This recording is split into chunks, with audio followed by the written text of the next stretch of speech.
My hype still hasn't faded. Today I'm gonna do one of those tier list thingies, but for Yakuza games. Honestly, I think this is the only way I'll ever properly share my thoughts on these games, so why the hell not? Oh yeah, by the way, spoilers for literally everything. So I guess we'll have to dial back to the PS2 era to kickstart this video. Yakuza 1, haven't played it. Yakuza 2, I have played it, but I didn't finish it, so I won't count. Now let's move on to the PS3, PS4 era. Yakuza 3, it's a fun game. I would say it stands out from a lot of the other entries in terms of tone. Now I know there's this meme that the Yakuza series is a serious crime drama, but in all fairness, when it comes to the main story, this is generally true, well, for the most part at least. I can't really say this applies to Yakuza 3 though. You have shit like the CIA, Kazuma having an evil twin brother who was later subverted into being an actual decent person, giving a neat twist to this trope. You have this fucking old dude who was just recently hospitalized, getting a dad amp after hearing a daughter figure of him speak for the first time since she became mute, and then he fucking throws this bull that was charging at him like a fucking badass. This game has a lot of crazy shit and I love it. In some ways, it felt like a deviation in terms of the angle they took, exploring more of Kiryu's dad's side and exploring the themes of sustainable tourism, and I'm someone who has actually studied the subject. I really appreciated the points of view they highlighted. Also, Mine. That's all I have to say. No further explanation needed. Okay, in all seriousness, I might talk about him one day because I think he's a really cool antagonist and strong contender for my character 3x3, but for this video, I wanna stay more focused on the overall experience I have with these games.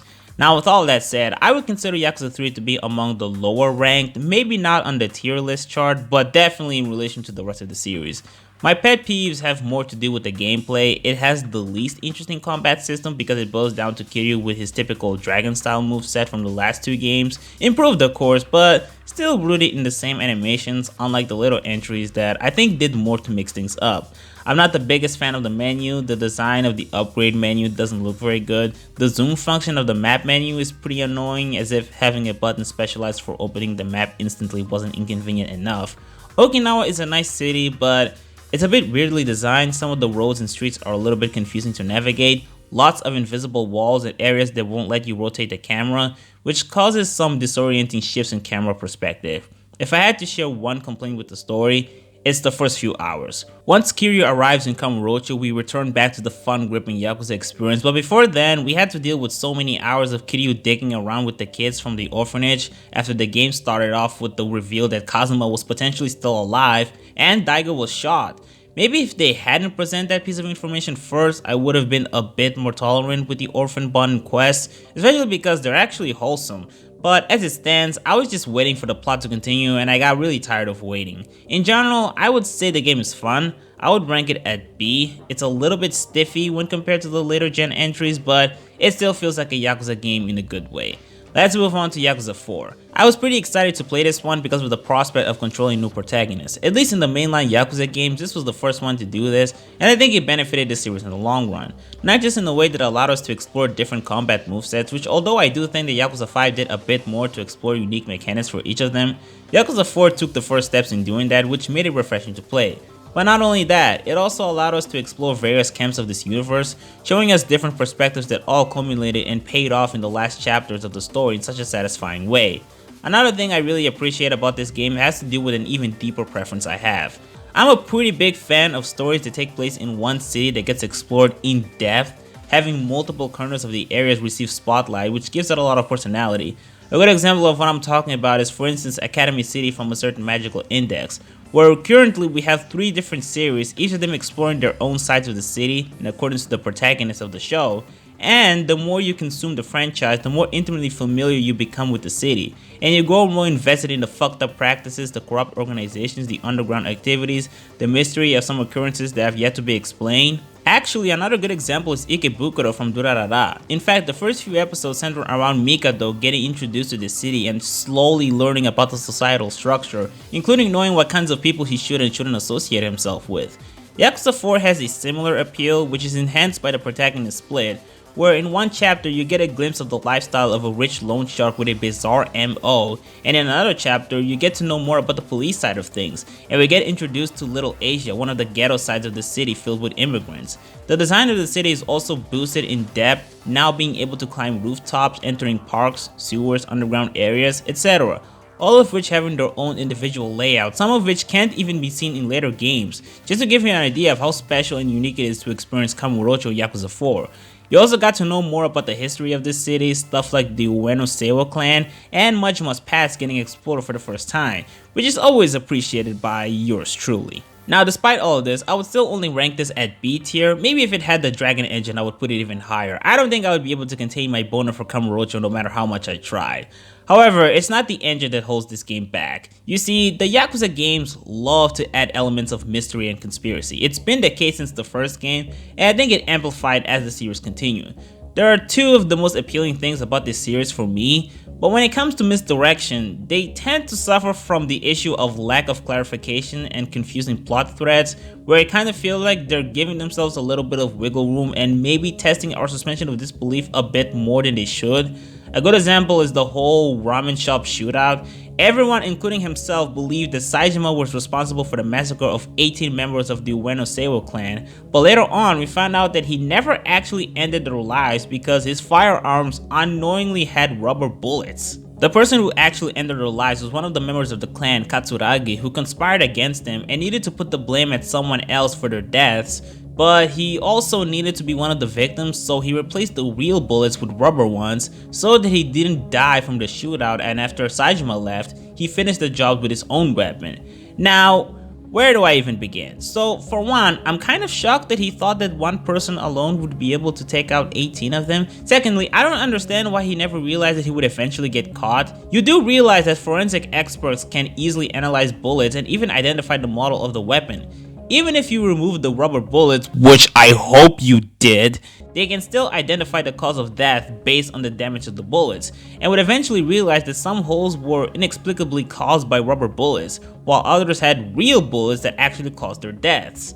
For someone who claimed to have planned all of this thoroughly, it's very strange that he didn't take all of this into consideration. There's also the fact that he betted on the other clan members not waking up before Saejima left and before he could shoot them permanently, which is a huge gamble, especially because I'm not sure if rubber bullets actually knock people unconscious. I mean, I'm not a gun expert, so correct me if I'm wrong, but I don't think that's an actual effect. They can incapacitate you, cause a lot of damage, they can even be lethal. But I don't think knocking you unconscious is one of the side effects, and clearly it didn't do that to him, so what the fuck, Katsuragi, your plan was kind of dumb if I'm being honest. There are probably more examples I can give of contrived writing, but I think I've made my point. This shit doesn't make any sense sometimes, and it feels like they're bullshitting their way out of advancing their agendas. Don't get me wrong, Yakuza 4 is by no means the only game that's guilty of this. But it's arguably the guiltiest of this problem. It doesn't keep me from enjoying the story, but it does put below some of the other entries. It's a pretty good game, but with a lot of don't think about it moments. Next, we have Yakuza Dead Souls. I'm gonna be honest, I don't think I'm gonna have a lot to say about this. At best, I'd give it a C tier. This is me being very generous. Pretty mid, honestly. Not the best third-person shooter out there. You can't crouch, you can't jump, grenades have shit range. There's no marker telling you where you're aiming your weapon at, unless you turn on focus mode, but then once you do that, you literally can't move, and you have to adapt to rotating the camera using your left analog every time you have the focus on. Loading your ammo takes way too fucking long, which wouldn't be that big of a deal if it wasn't for the fact that enemies can interfere with your controls just by damaging you even slightly. The locations are pretty bland, unlike a lot of other shooting games that have complex settings that can influence your positions and the weapons you use. There are neat features like the heat actions, the assists, and how you go about managing them. Some bosses are pretty entertaining to fight against, but overall, it wasn't really that fun to play.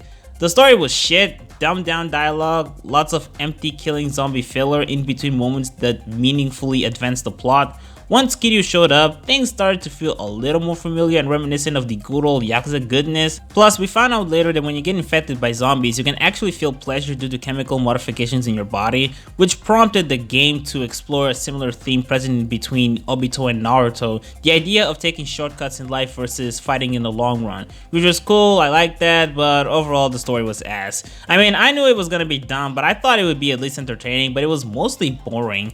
I did see some funny and badass moments with Kiryu, Majima, and Ryuji, so I won't say there's nothing to get out of it, but you should probably skip this one, honestly. Now let's talk about a good game again, Yakuza 5. Now a lot of what I said about Yakuza 4 in regards to having multiple protagonists, different angles being explored, all revolving around a single plot, ramified into different threads, all culminating into one satisfying climactic finale. Yeah, Yakuza 5 does exactly that, except even better. For one, they lean more heavily on the mystery, and boy do I have bonus for mysteries. Especially when one of the driving forces of the narrative is Majima. This dude disappears from the story, is never seen until the very last chapter, and as a fan of him you think that would be weakness, but it's actually what keeps me invested because for the better part of the story we're left believing that he's dead, and that he was apparently involved in some ruckus with the Omi Alliance and other clans, and that we were completely in the dark. All throughout the game I was curious to know what the fuck was going on. And something I was really impressed by was how in every character episode, we would see them attempting to unravel some mystery as they go around confronting various enemies, and they would usually end in some cliffhanger, and once we kicked off the next character chapter, we were presented with a character in completely different conditions in a completely different city with his own troubles to face, and somehow in the midst of all of the struggles, they would stumble upon a mystery that on a surface level doesn't even seem to be that related to the grand mystery plot at play, but then they would somehow tie it with that, which would further expand on the multi-layered conspiracy that was at play, one that at times honestly felt like there was no end, but it honestly just made me more curious.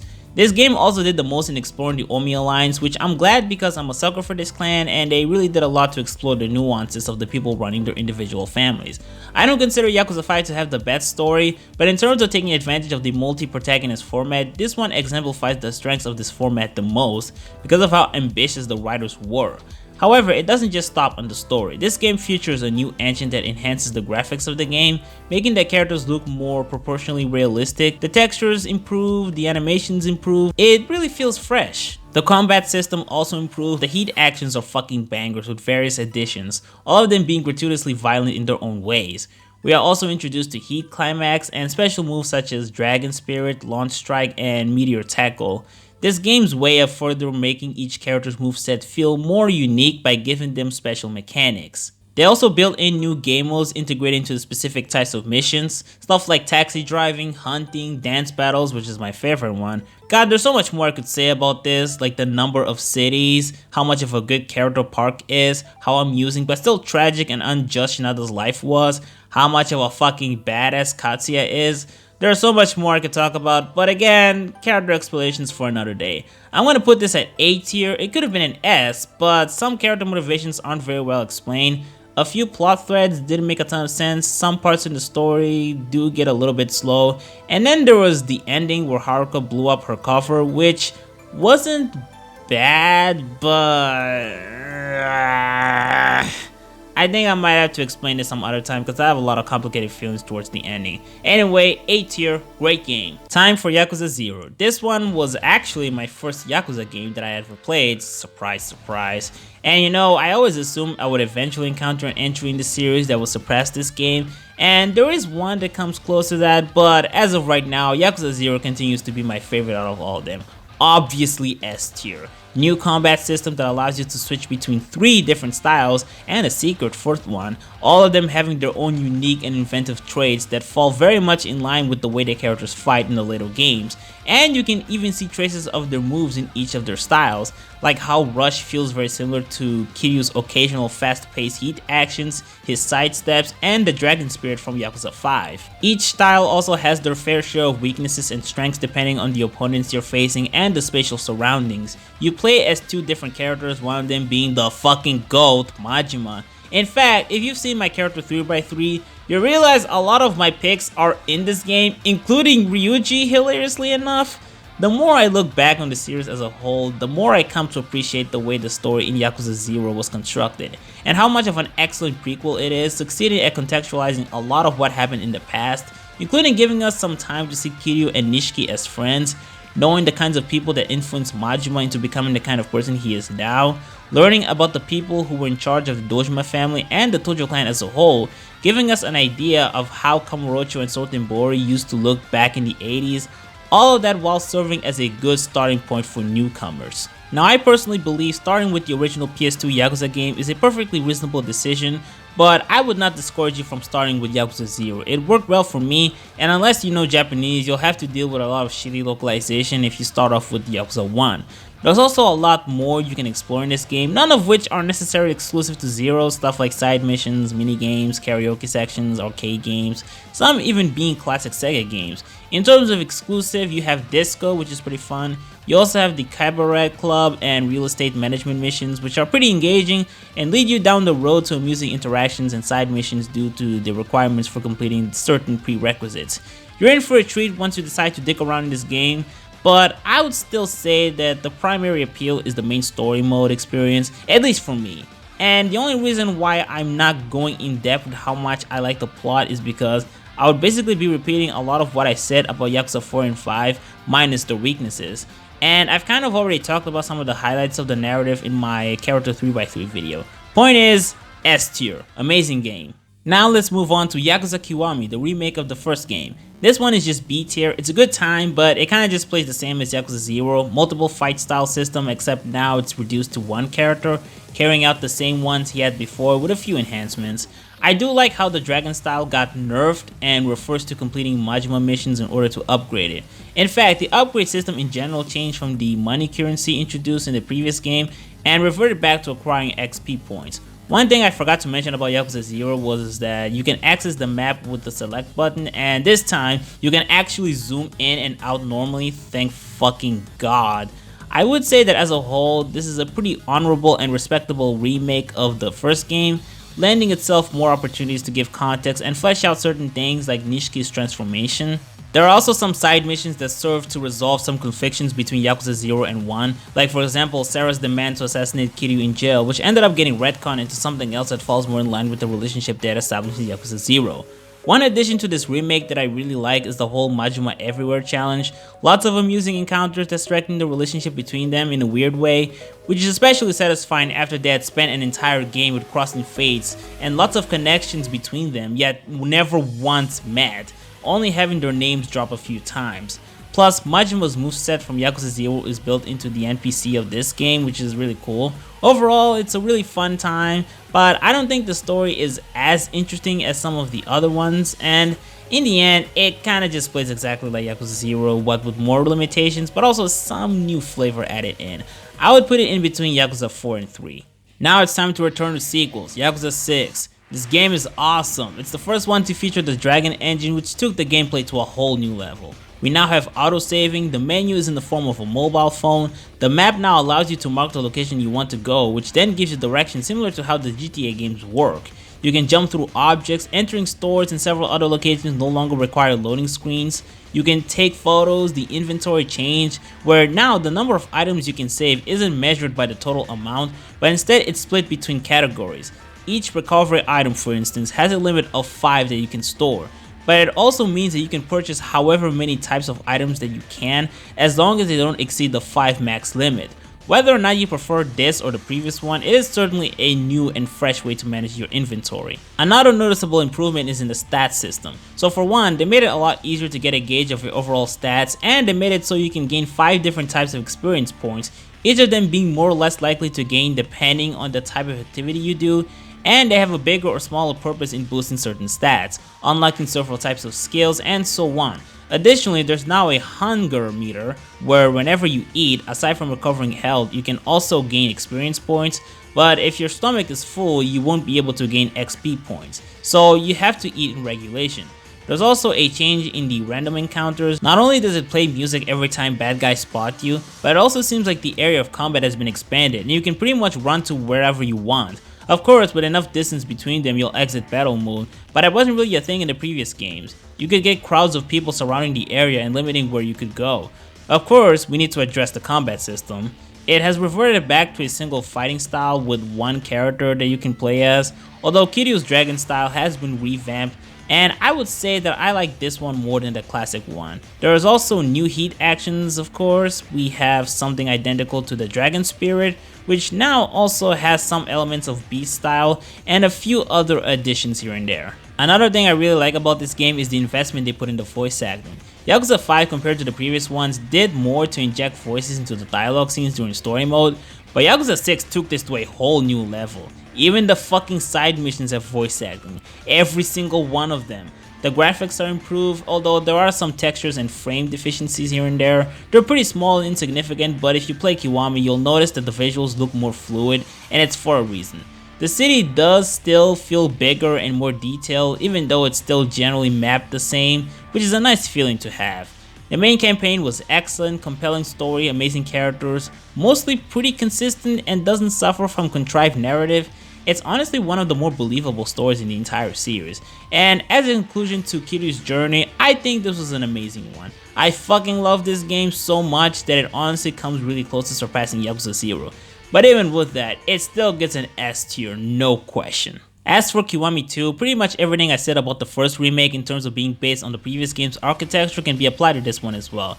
It mostly plays the same as Yakuza 6, the heat gauge looks more reminiscent of classic Yakuza, which I'll say does make it easier to interpret it. You can store weapons you find in the middle of the battle to your inventory. Also, we're back to using equipment box, and this one doesn't seem to have autosave on all the time, although you can save manually whenever you want, so that's a given.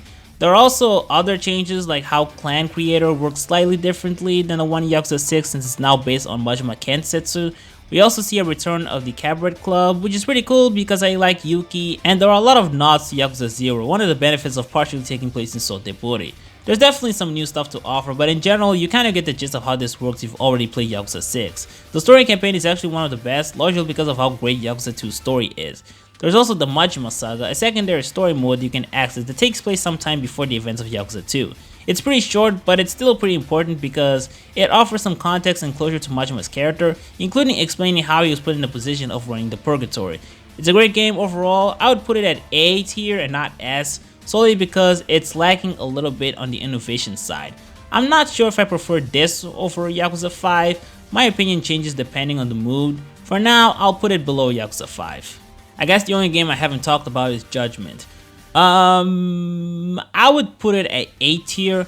It functions very similarly to the last two games with the same dragon engine, but we do play as a new character with a different moveset. A few changes in the combat system like switching between two different styles, and a few tweaks in the control schemes for better or worse. It takes place in Kamurocho, but due to the shift in the protagonist, we do get to see the city from different angles, steering slightly further away from the Gokudo stuff, although still very much relevant, and witnessing more of the law stuff. Even the families that get highlighted are different from the usual ones we see, with us previously viewing things from the perspective of the entire Tojo clan. There are also trials which are pretty cool, and the game encourages you to find the most accurate conclusions among the options they give to you. I like the Tetris shit, so this game fits exactly what I crave. There are also a bunch of new investigative mechanics introduced, a bunch of side missions to take advantage of those. The main campaign also has one of the more believable stories that I think did a lot to properly establish the motivations of the characters in a way that doesn't open up a ton of questions. I wouldn't really put this above Kiwami 2 and Yakuza 5, and while I do pretty much like all the characters and I would definitely hang out with my buddies at the Genda Law office any day, I do feel like the cast can't really compete with how iconic the mainline Yakuza characters are, although to be fair, they've only had the opportunity to be featured in one game. Yo, RGG devs, if you want to make a sequel to this game, I'll gladly accept it. I think there's a lot more you can do with the investigative style of this game, and even improve from it.